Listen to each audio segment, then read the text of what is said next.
My name is Hermine Hartman with DIGO Studio. Today we talk to David Masciotra. He's a writer and author. His latest book, I Am Somebody, Why Reverend Jesse Jackson Matters. He's a political columnist with Salon, and he also writes for Atlantic Magazine. Teaches literature and writing at Indiana University. He takes a deep dive on Reverend Jackson's contributions to America, and he writes that Jackson is one of the most important civil rights figures in the 20th century, with bookends of Dr. Martin Luther King Jr. and President Barack Obama. He puts Jackson in a historical perspective, and we're going to talk to him about the book and Jackson's career, and then we're going to talk to the legend himself. You've written a beautiful book, wonderful book, and a definitive book. Why did you write this book, and tell us how long did it take you to write it? Well, I had the pleasure and the privilege of first meeting Reverend Jesse Jackson 6 years ago to interview him on the occasion of the 30th anniversary of his first historic and groundbreaking presidential campaign.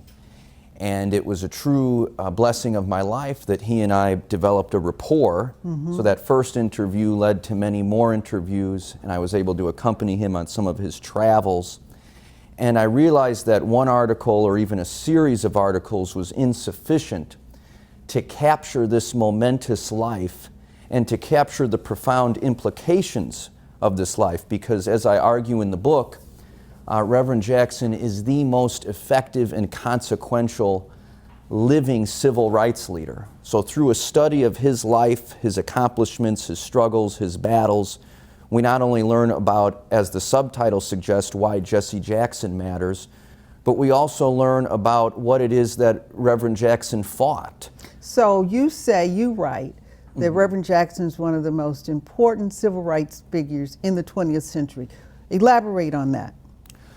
Well, as many of your viewers might know, he was an aide to Dr. Martin Luther King, and he worked to universalize the franchise. He also worked to import the movement from the South to the northern United States and to urbanize the movement. So to take it out of the pastoral precincts and into the major northern cities.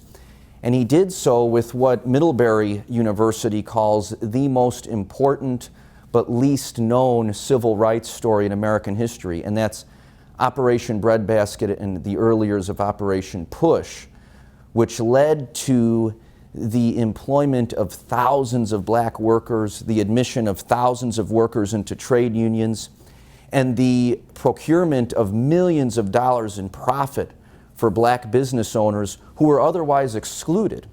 And then in the 80s, you get to his presidential campaigns, which really laid the foundation for the diversification of the Democratic Party and the transformation of the Democratic Party into a progressive movement. So he really laid the groundwork with the presidential runs, 84, 88.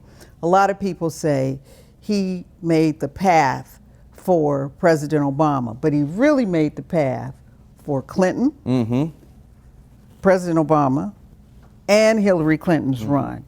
He changed the Democratic Party. Talk about that, what that change looks like. Well, there is no way to comprehend the modern Democratic Party without understanding and appreciating Reverend Jackson's campaign and influence. So in '84, he strongly advocated for a more prominent role for women in the party, which led to Geraldine Ferraro on the ticket, and then much later, as you say, Hillary Clinton, and now Kamala Harris. He acted as a docent, as a valet, bringing blacks and Latinos and Native Americans and gays. He was the first candidate to support gay rights. Farmers. Yes, and also whites. farmers and progressive whites connected to activist networks into the party. And it's also important to add that he changed the rules of the Democratic Party in terms of delegate allocation, without which Barack Obama would have never won the nomination. Winner takes all. In 2008, yes. So now we're back, and Reverend Jackson has joined us. Reverend, thank you for being with us today. Reverend, describe your leadership style.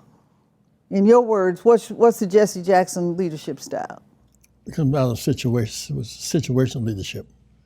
Leadership must mold opinion, not follow opinion polls. So let me ask you this. When you ran for president and you changed the Democratic Party, was your foresight really what it did, or was it the moment? About the moment. See, Lou Palmer was making the case Harold Washington should run for mayor in Georgia Palmer. Harold came about one day and said, well, guys, I like my job as congressman. I'm not going to run. And we kept pressing Harold and said, well, I'll tell you what, if you guys raise $250,000 and 50,000 new voters, I'll run. I'll consider running. We put 500,000 new voters to help of Ed Gardner and Renault Robertson and that group. These people who are not known made it happen. We heard that Kennedy and Mondale were coming to Chicago to defeat Harold in the primary, the Democratic primary. And Kennedy was coming for Jane Barron, Mondale was coming for Daley. And so somebody said, this is the bankruptcy of liberalism. Somebody should run to challenge this. Bankrupt of liberalism. Yeah, because if liberalism, we support you, you don't support us, that's bankrupt. So I asked Maynard Jackson, who moved to my house, Maynard said, well, it's a good idea, but I'm just leaving politics trying to make some money for my family. And I can't, but you should do it. No, I was an organizer. What do you mean? Andy Young came to my house. Andy, you should do it. Andy, it won't work. It's impractical. We were wrestling back and forth. Then we began to take polls. And we finally decided, I was down south on the voter registration campaign. You were part of that. The Run Jesse Run came out of that situation. So it seems to me that somebody had to run. And I had no preparation to run. And I remember President Barack, I met him one day at downtown, a sports club. He said, I was at the debate when you debated Mondale and Hart at Columbia University. I said to myself, Seth, this can happen. The fact that he said it could happen, we were sowing seeds. I was trying to be a trailblazer. He became a pathfinder once we knocked the trees down and began to make things happen.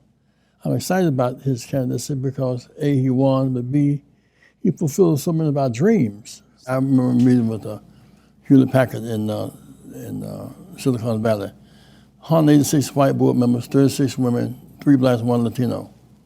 And these, Apple and all these, Twitter and all these companies didn't include. So that they said, you can't come in. We bought shares of stock, like $10,000 worth of stock. When you get to shareholders meeting, they can't say no. And all of the press. Stockholder. Shareholders meeting. And in that setting, we raised these concerns. Why are there any blacks on the board or women on the board? Why are there C-suite? Now that the black on the board of Facebook, Twitter, Apple, Amazon, and it's about 30 plus on boards. We have to go deep in that because it's not enough to have another black on the board. You got to have training programs.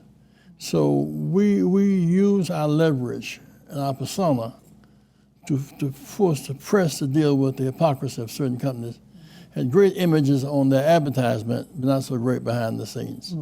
So here's a question. This is a general question too today. What is the difference between civil rights movement, let's say the King era, to Black Lives Matter today? Well, one thing that I learned from spending time with Reverend Jackson is people confuse the civil rights movement as an artifact in a museum, when really it's a living, breathing, evolving part of the American story. Fluid. Yes, yes. So now we're just in a different stage of it, and Reverend Jackson talks about that very well. I remember reading a book some time ago, and I saw some pictures, iconic pictures of students from Howard picking saying, "Stop lynching." That was Black Lives Matter their day. Other groups sitting in. So Black Lives Matter say if Trayvon Martin is killed and the killer walks free, 9 people killed in Charleston, and they take the guy to get a hamburger on the way to jail. At the church. And Michael Brown killed and lay in the streets. No Black Lives Matter. Killing us without consequence. And then George Floyd killed without consequence. What I find to be fascinating now, however, is that this movement has touched something deep in the core of white America's character. George Floyd dying in real time hit a nerve ending that challenged our basic sense of humanity. Maybe more whites marching than blacks.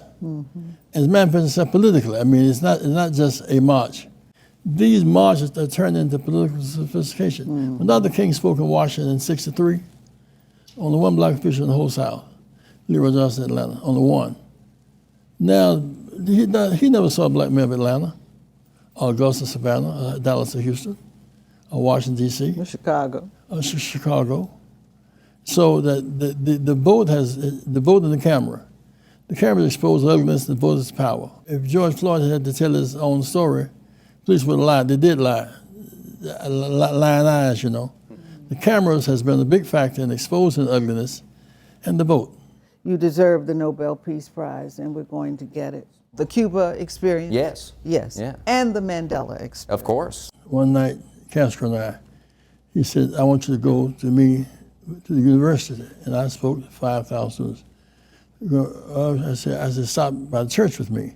Reverend Jeremiah Wright was there, and other ministers were there on a tour of Cuba. And when Castro walked up those steps, the ministers saw him, they almost tripped out. And you had to tell him to leave his cigar. I said, let me take cigarettes in your mouth, man. But what happened was, I said, why don't you go to church? He said, well, I grew up in the church. I want to be a priest. We won the mountains. We got to sit. I thought that we could be welcome at the church. Priests had guns aimed at us, protecting the rich graveyards of the rich in the church and all that stuff. He said, I would have burned it down, but I decided not to burn it down. Embrace their theology. So he wrote a book, Castro did. He let a lot of people out of jail that day. Wow. Reverend, thank you so much for being with us. David, thank you for being with us. Wonderful book. And Reverend, thank you so much for a wonderful career and life of transforming our country and making our lives so much richer. The work continues. Including mine. We got to keep marching, right? The work continues. Thank you. This has been Indigo Studio, and we thank you for being with us. This generation must offer leadership to the real world.